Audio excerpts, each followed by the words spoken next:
crossed my heart and I promised the stars that the story so far was how it would always be. It's true, I've given into you, and you feel it too. Tell me, what do we do to always feel this way?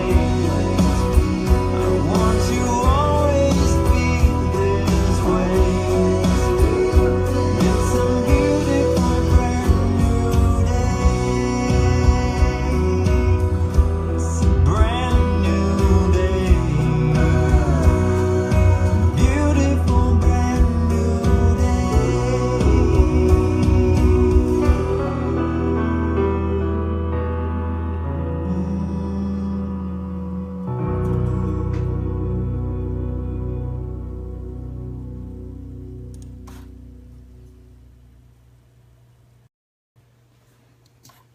Hey everybody!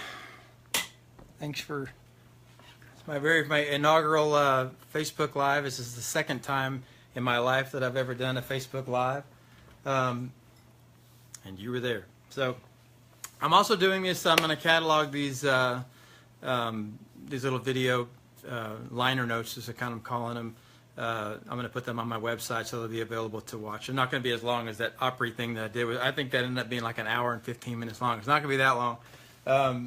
But first of all, thank you to everybody that downloaded my record. I sure do appreciate it.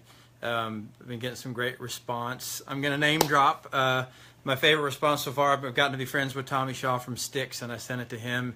And he was like, dude, what have you been waiting for? These songs are great. And his favorite one is Far to Go on the record. And I'm a total geek when it comes to things like that. And just to have somebody like that check my record out was such an amazing thing.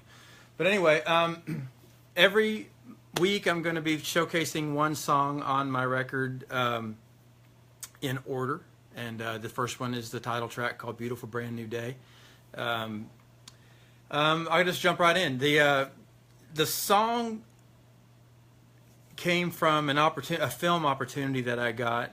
I get film opportunities from a wonderful company and a wonderful guy out in Los Angeles named Sean Mulligan at Rocksteady, and they send me opportunities. They'll say, well, we need a song for this movie. Here's an opportunity. And a lot of times, I would say 75% of the time, they're looking for something like urban or something like that, and I don't. That's not my forte, so I'll just pass.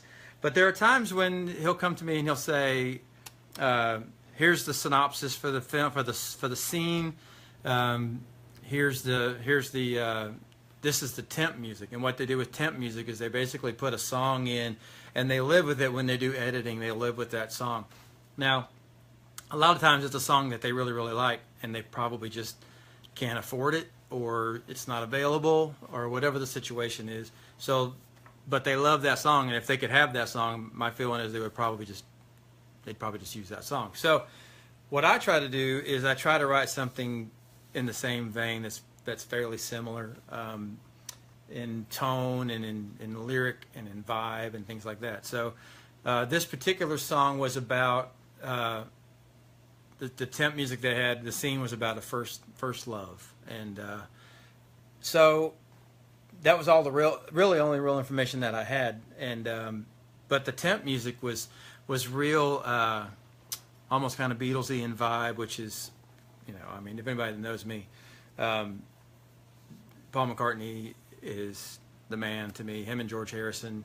I mean, I'm such a Beatles fan, and also Crowded House and Neil Finn, and it's kind of hard to tell where one begins and the other one ends. Just the chord structures and the tension in the chords and the melody against the chords, and so it's just, as a musician, it just speaks to me. And that's when I get a chance to write something that's not necessarily in a box. Like country music, you have to stay in a box, and the box that they're in now in country music is very, very small. It's got to just be a certain thing, or you're not going to get a cut. So and a lot of times it's not my favorite kind of stuff. I do like a lot of it, you know, but there's some of it I don't really understand or don't really get, and so I just kind of do my own thing. So when I get an opportunity to actually, you know, have a possibility of success with a song that's not necessarily right in those veins, I jump at it. And this particular song was kind of in my wheelhouse as far as the music was. I've had music in films. I wrote several things for a movie called Uptown Girls that had Brittany Murphy and Dakota Fanning with my very, very good friend, a very talented friend, Keith Brown, who unfortunately passed away a few months ago.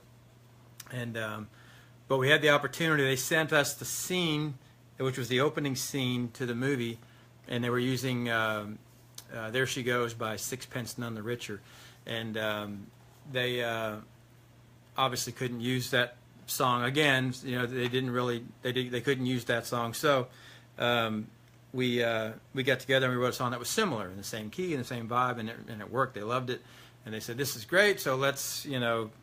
They sent us another song. So we wrote another song for a montage in the middle of the movie called "Spinning Around the Sun." The first song was called "Charmed Life." And "Spinning Around the Sun" was the second one. We ended up producing 3 other songs in that movie, and it kind of put us in a situation where we were kind of on a list, and people were sending us, you know, scenes to, you know, try to take another shot at things. I had another one in a film called "A Little Inside." It was a baseball movie, and actually They Used to Look at Me Now, that was Six Wire's single. And so anyway, that's just another avenue for songwriters, you know, like me and the thousands of other talented people here in Nashville, that they get a chance to do something that's not, you know, it's not something that we do every day. So as far as the song was concerned, it was really I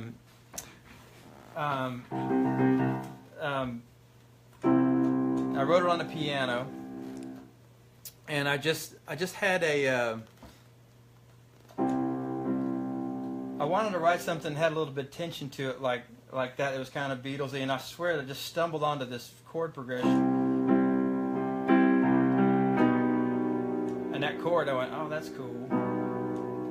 So I just kept descending.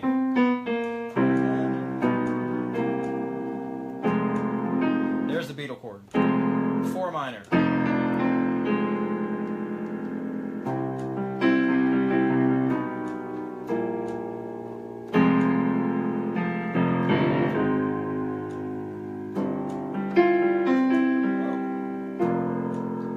So anyway, you kind of get that. So I just started. Well, you know what? And I swear, the very first thing that I sang, and I just knew that it was a first love. It couldn't be super, a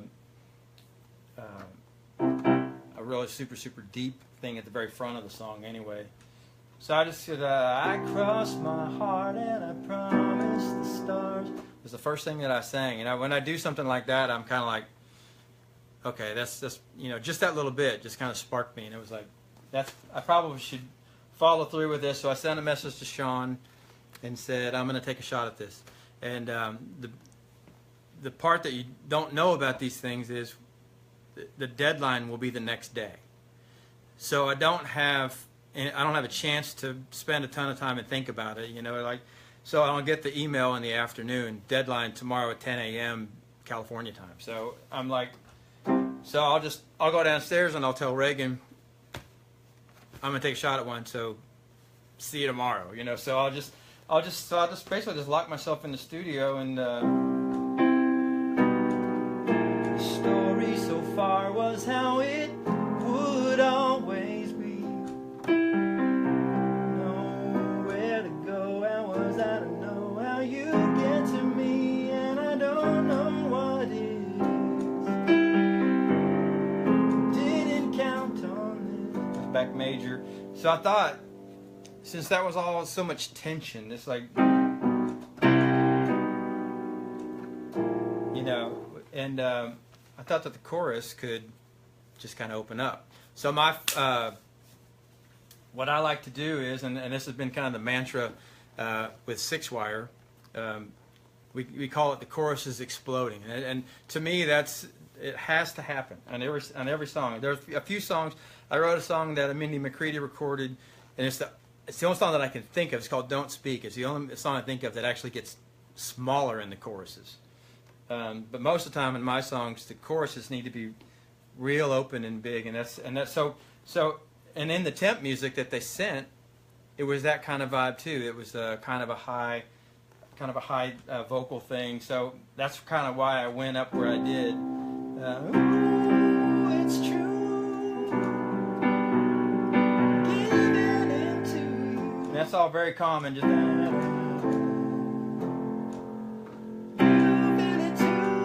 The contrast is this. This is all real open and simple. It's true, I'm giving it to you. Giving it to, tell me what do we do? Back to the Beatles. It's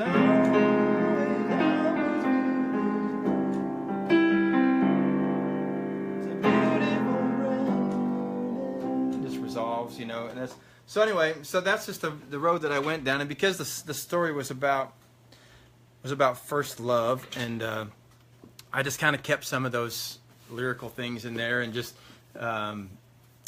trying to stay with the theme and not get too far outside of that, but also write something that I really, really love. And it did not make it into the film, and they hardly ever make it into the film because there's 1,000 other super talented people trying to do it, and but we take shots at it, and you know, I've landed one or two things here and there, or a commercial or anything like that, you know, and but we just, you know, we take our chances with things, but then what happens is you end up with a kind of a catalog of songs that don't really have a home, and that's kind of what this record kind of got spawned from. I just had some music that was sitting around it. And some of these songs on the record some of them are kind of old. Some of some of them are 15. Some of you that know me for a long time have heard these songs before, you know, and some of them, like Unlucky Me and Love Song for the Lonely, have been Far to Go. They've kind of been around for a while. And but this particular one, Beautiful Brand New Day, is pretty new. And I was just trying to think of a nice open positive title, and Wrigley has been, she comes up with these funny little song titles, and she was walking around in the driveway one day just singing, "It's a beautiful nice day, it's a beautiful nice day," and I just kind of filed that away. I thought, that's kind of cute. I might write a song, you know, about beautiful nice day or something. So I just kind of took Beautiful Nice Day and Beautiful Brand New Day. It doesn't matter, I can steal from her. I have her publishing anyway, and she's my retirement plan. But anyway, so in the spirit of this thing had to be done fast, I turned in with just a piano vocal, and had a couple little other things too. And I don't know if you could tell the key is C. I did it in key of C. When I did the demo, I did it in C, and it just seemed kind of high, so I dropped it down a half step when I did the. I had to re-record it, so when I re-recorded it, I dropped it down a half step. So that's why I'm playing here, and the record is there. So anyway, so when I decided to do this particular recording, moving on to the recording aspect of it, this might get a little technical for some. Some people might enjoy the technical part. Some people might not. But anyway, but here's the deal. Chuck Tilley plays drums on almost everything. That, if I would say that in the past 20 years, there's just a couple of people that have played drums on something that I wrote, or that I went to the studio with. Everything that I've done has been Chuck, with the exception of songs like these, where I actually played drums. In another video, I'll kind of show you around the studio and show you up in the drum room and the vocal booth up there, and not on this one because it'll make it too long. But on this particular one, I played drums with my fingers, and I'll show you what I mean. For all you tech heads out there, this is a program. Let me get this in place where you can see it. This is a program called Steven Drums, and it's pretty killer. And you can play with your mouse like this, that. So that's what I do basically, and I know it's I'm kind of showing you how they make the sausage here, and it's not necessarily very appetizing, but I use a keyboard.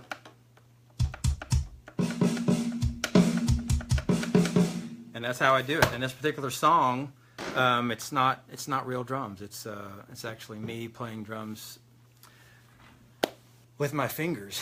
And so I program the drums that way, and just map it out. And then I'll go back and I'll play the piano, play the bass.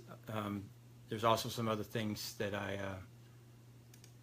I put on there, like there's a mellotron on there, another very Beatlesy thing. And here, just for some fun, I'll solo some stuff up. You can hear what like for example, here's what the vocals are doing on the choruses.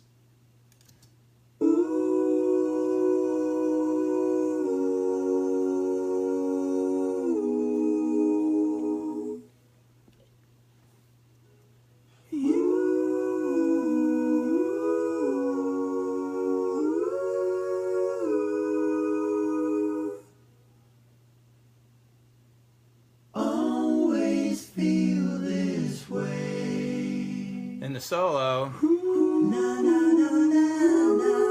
instead of a guitar solo,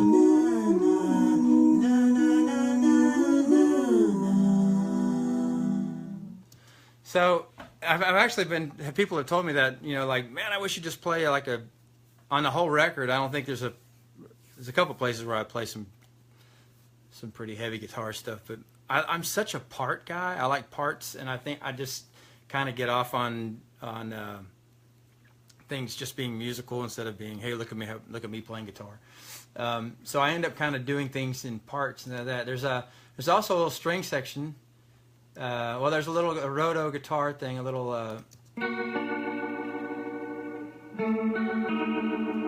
It's kind of neat. I love that kind of stuff. And then there's a string section I got just kind of just.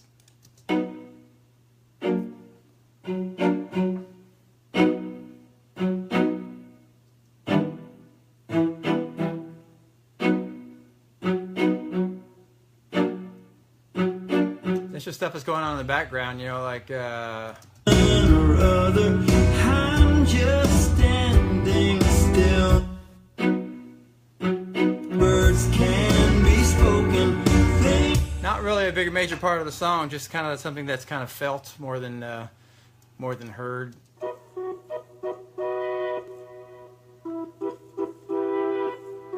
Mellotron, like on Strawberry Fields.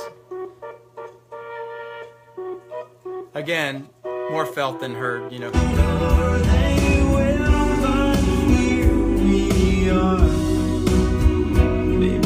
But if they weren't there, you would tell. They could tell they weren't there. But anyway, so that's just a little bit of fun.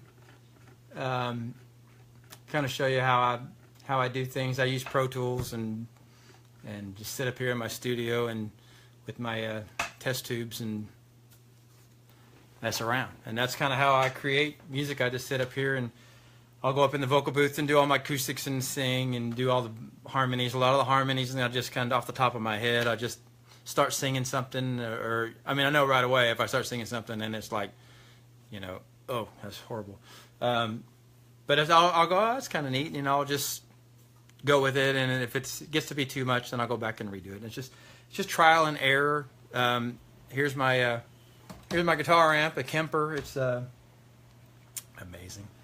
So anyway, that's just so you know. I guess the liner notes on this song is I played everything.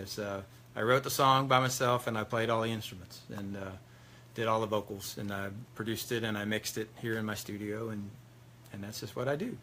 So anyway, so I don't want to get too long here. So if you guys, I guess I could look back over some of these comments, but if you guys have any questions about anything, I'd be happy to answer them. If not, then Yeah, Mary Frump, I see you're. That is one huge Crowded House fan right there. I thought I was a big Crowded House fan. I got to meet Neil and Tim Finn when they came through Nashville one time.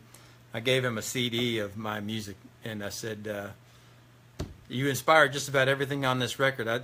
As legend has it, Paul McCartney was asked, "What's it like to be the best songwriter in the world?" And he said, "I don't know. Ask Neil Finn." So he's one of my favorites. If you don't know Crowded House music, go get the Woodface record. It's my favorite one. Let's see. Let me see who's in here. Thanks everybody for joining. I sure appreciate you guys checking it out. It will also be on my website. You know, I'm going to start cataloging these things on YouTube. And let's see who's here. Brenda Libby, Becky Stewart, Brian Haging. How you doing, buddy? Connie Owen. How are you? From school. John McKellen. How you doing, buddy? I hope things are good.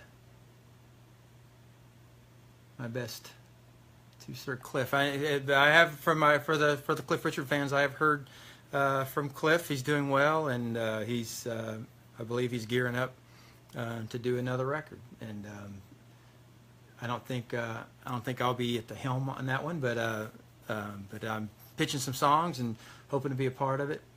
I sure do enjoy my relationship with him. He's such a gentleman, such a nice guy. Merrill Hager, how are you? Andrew Rollins, hey buddy.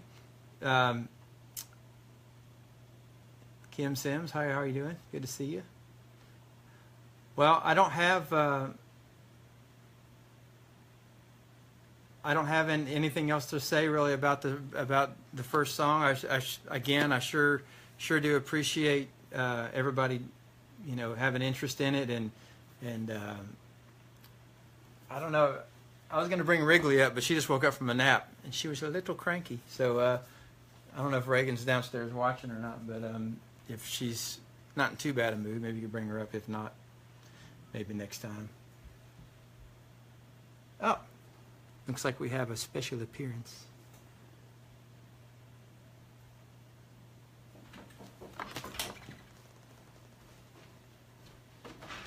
You're not coming up? Reagan has chosen to not come up. Come here, buddy. I want to show you something. Right there. Look right there. It was me. I know. So, you've been singing Beautiful Brand New Day, haven't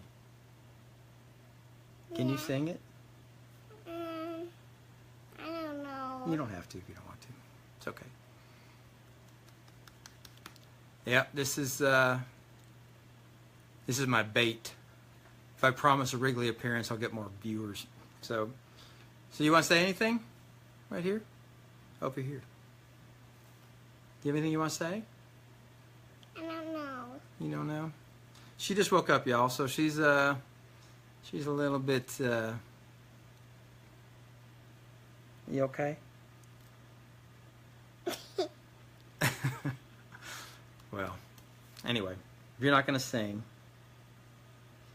No? Okay, she's got nothing. All right, let's see what we got here. Let's see. I do have a couple questions here. Do I play drums live? I can actually play drums. I'm not particularly good at it. I mean, I know the mechanics of it, which makes me a better drum programmer, I think. But I'm not a very good drummer. I've tried.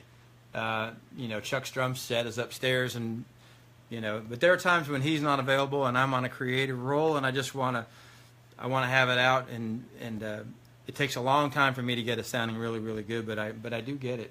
And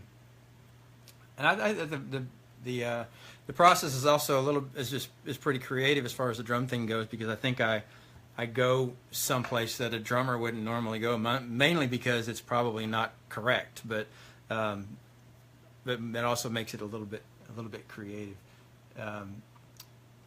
Let's see. What do you got here? When you coming back to Little Rock? Hey, Terry. I don't know.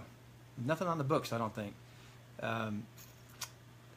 Yeah, let's see. Let's see what else we got. So glad you're doing this. Any way I can get... Yeah. I Ain't a Redneck song. Wow. Okay, I don't even know where you might have heard that song. It was called, the hook of that song is I Ain't a Redneck Until You Piss Me Off. So I probably won't be doing that one. Yeah, let's see here. Ooh, Reagan Mandile is here. Thanks for joining, Reagan. I really appreciate your support. Let's see. This one says... I'm sorry, I'm just being quiet. I'm trying to read these comments. So Meryl says, also like Crowded House, Don't Dream It's Over. It's a favorite song, absolutely. One of my absolute favorite songs in the whole world. Don't Dream It's Over. Who was your influence in making your music? From Darlene Beltran. My influence, Paul McCartney, absolutely.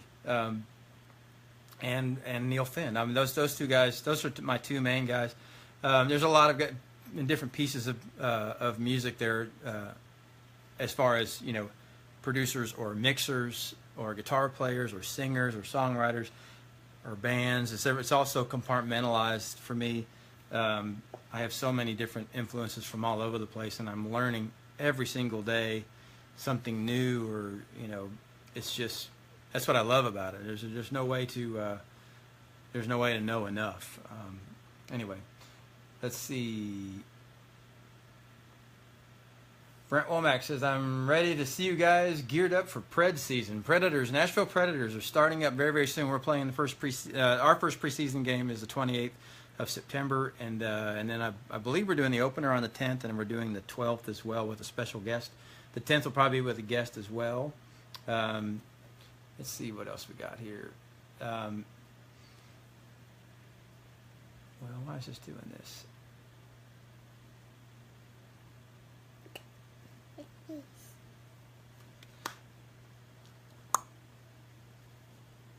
For some reason, I'm not refreshing here on my computer as fast as it is on my phone, and they're going by so fast on my phone. I can't see them. What? Watch my face. Watch it there.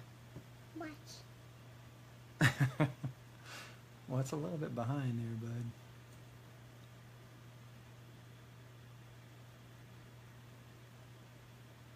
Michael Schaefer says, I'm sorry, some of my favorite songs didn't get on the record. Well, I have hundreds and hundreds of songs. The one common thread for this record is I wrote all these songs by myself, every single one of them. And I kind of wanted to have a theme for this particular. There are so many songs I've written with so many of my talented friends, and I will do another one soon that won't have that criteria. I just kind of wanted my first one that was going to be all me to just be songs that I wrote. So Laurie Davis says, hi, Wrigley. Yeah. I don't know why this is my thing on my computer's acting up kind of weird. Are y'all gonna? I don't know. Let's see. Molly's Misery. That's another good one. I love that song. Third and Lindsley is it's next month. Stone in Love. Oh my Lord. Yeah, you remember when I used to scream my brains out on that song? Way out of my range. I had no business singing Journey. That's for sure. Anyway, so I guess that's all I got. Six are playing Third and Lindsley on December the 6th. Yes, we are. And also, I want to mention. Are you leaving?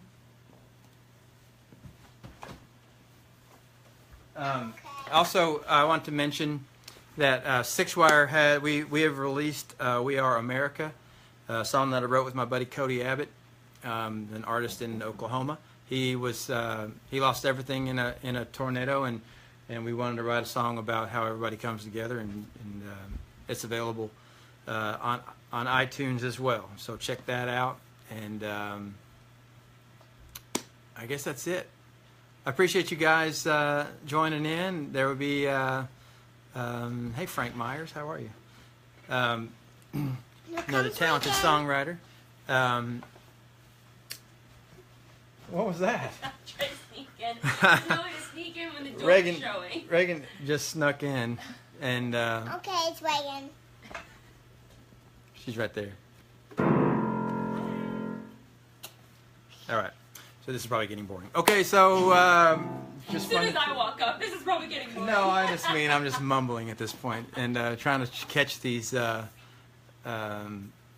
comments as they go by really fast, and I'm trying to read some of them and trying to answer some questions if I can. But it's probably and I don't know why this thing isn't keeping up comment wise, but it is. But thank you guys so much for joining, and thanks for. If you've downloaded my record, I sure appreciate it. You can listen to it on Spotify. You can stream it on Apple Music. And I don't. And the reason I'm doing this is not. There's not going to be a physical CD. There may be one day. I haven't made that decision yet. But it's probably. This is going to be where it's going to live. But at least for now. And these are my liner notes. Since I don't get it, you don't get it. Back in the old days when you'd open up an album and you could just read everything that happened. This is kind of going to serve as that, and I'll be putting some written things on my Facebook as well, song for song as we go along. But anyway, you want to say anything else? Just want to blow kisses. You just want to blow kisses? Bye, everybody. Okay, bye. I can't think of a better way to sign off. Anyway, thanks again, guys. And 1 week from today, on Sunday, I'm going to be doing the next song, which will be Love Song for the Lonely. And I might show you around my studio a little bit on that one. So thanks for hanging out, and we'll see you next week.